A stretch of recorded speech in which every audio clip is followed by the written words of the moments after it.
Kalau saya adalah sungai, inilah perasaan saya.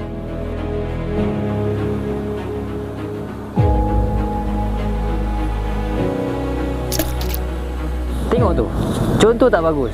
Suka-suka buang sampah. Sakitnya saya.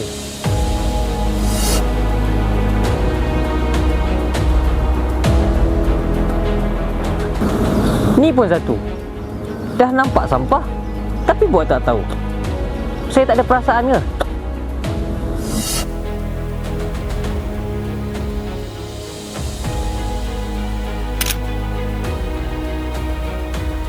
Ni lagi satu. Sikit-sikit viral. Sikit-sikit viral. Sama juga, tak ada tindakan.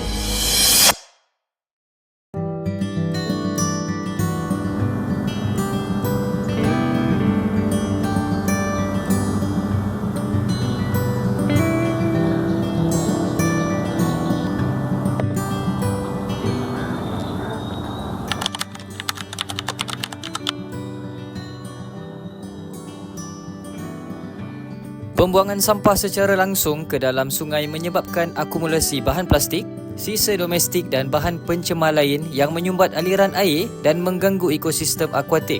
Apabila sungai tercemar, habitat ikan, tumbuhan air dan mikroorganisma terjejas, malah kualiti air untuk kegunaan manusia turut merosot. Oleh itu, adalah tanggungjawab kita semua agar tidak membuang sampah ke dalam sungai. Sebaliknya, simpan atau salurkan ke tempat pembuangan yang sah supaya alam sekitar kekal bersih dan lestari.